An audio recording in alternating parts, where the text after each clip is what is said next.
Oh, the car from Carvana's here. Well, will you look at that? It's exactly what I ordered, like, precisely. It would be crazy if there were any catches, but there aren't, right?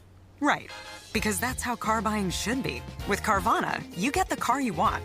Choose delivery or pickup, and a week to love it or return it. Buy your car today with Carvana. Delivery or pickup fees may apply. Limitations and exclusions may apply. See our 7-day return policy at Carvana.com. So good, so good, so good. Give big, save big with Rack Friday deals at Nordstrom Rack. For a limited time, take an extra 40% off red tag clearance for everyone on your list. All sales final and restrictions apply. So bring your gift list and your wish list to your nearest Nordstrom Rack today. It's a Minimalist Monday edition of Optimal Living Daily. I am not the center of the universe by Joshua Fields Millburn and Ryan Nicodemus with ExileLifestyle.com. And I'm your narrator, Justin Malik, reading you articles every day of the year. So with that, let's get right to it as we optimize your life. I am not the center of the universe by Joshua Fields Millburn and Ryan Nicodemus with ExileLifestyle.com. Quote, everything in my own immediate experience supports my deep belief that I am the absolute center of the universe, the realest, most vivid and important person in existence. We rarely think about this sort of natural, basic self-centeredness because it's so socially repulsive, but it's pretty much the same for all of us. It's hardwired into our boards at birth.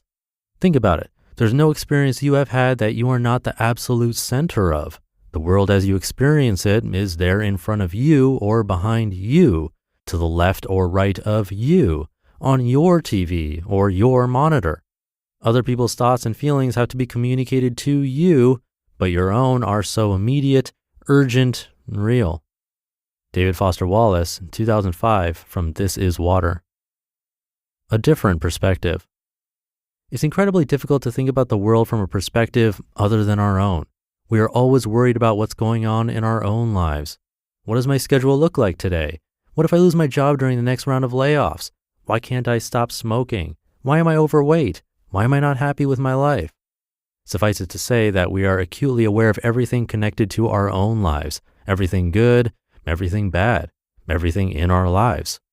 Of course, we also worry about other people as well, but not with the same intensity, not with the same level of focus or connection, and not with the same ferocious subconscious vigor that we apply to our own lives.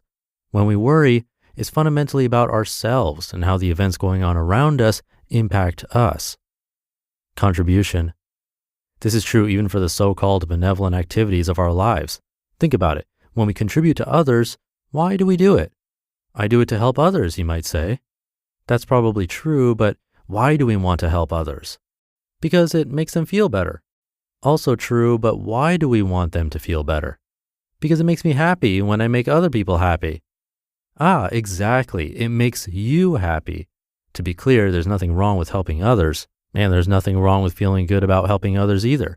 You should feel good about it.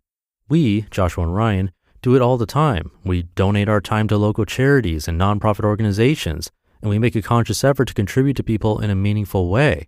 In fact, that's the reason why we created the Minimalist.com, to help people. Contribution is an amazing virtue. But this essay is not about virtues. We're not attempting to preach to you about being virtuous or give you reasons why you should donate your time to charitable organizations or convert you to a life of monk-life dedication to a righteous cause. Rather, this essay is about consciously removing yourself as the center of the universe. It's about paying attention to what's going on in front of you and around you and inside you. That's a tall order, we know. And yet, you are not the center of the universe. It's a tall order because it's not easy to control your thoughts minute after minute, hour after hour, and day after day. We would like to posit to you, however, that gaining control of your thoughts, of what's going on inside you, is the key to real happiness. It's the key to real freedom. It might not sound fun or sexy or exciting, but it's the cold truth. If you can remove yourself, if you can remove your perspective from a situation, then you can see the world through a different set of eyes, and thus the world can take on a different meaning. What we are really talking about here is a certain ideology, an American and Western ideology, that says that I am the most important person on earth, and what I want is the most important thing, and that my main job in life is to gratify my own desires. It might sound crude or even repulsive to think this way, but it's true. This ideology is perpetrated by television and advertising and entertainment and an overall culture of endless consumption, so much so that our own economy thrives on it. It's the way life is. We are all in our own little bubbles, all more important than the people around us.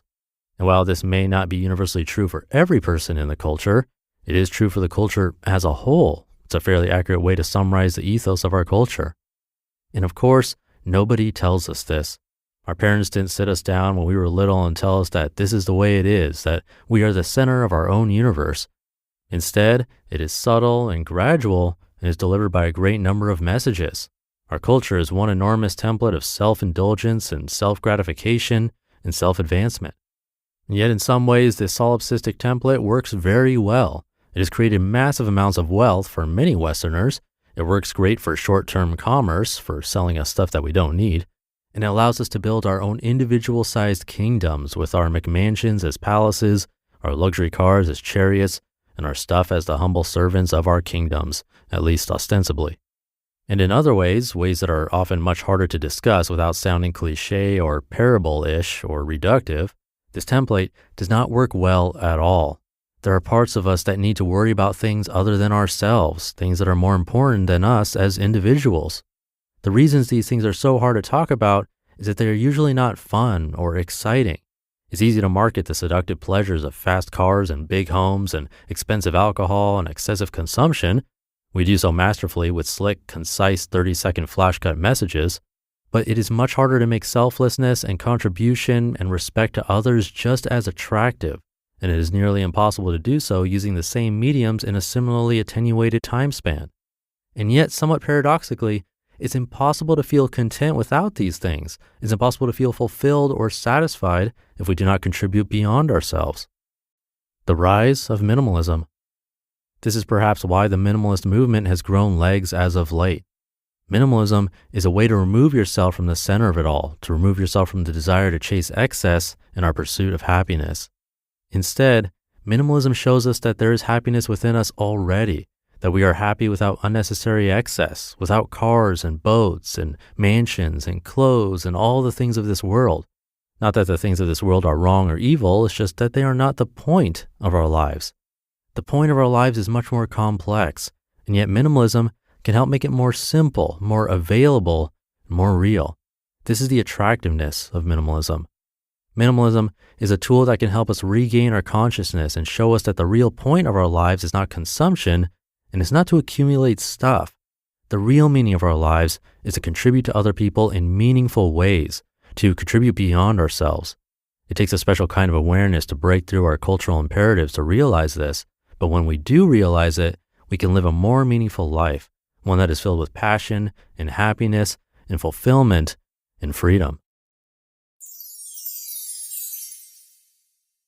You just listened to the post titled, "I Am Not the Center of the Universe" by Joshua Fields Millburn and Ryan Nicodemus with exilelifestyle.com, and I'll be right back with my commentary.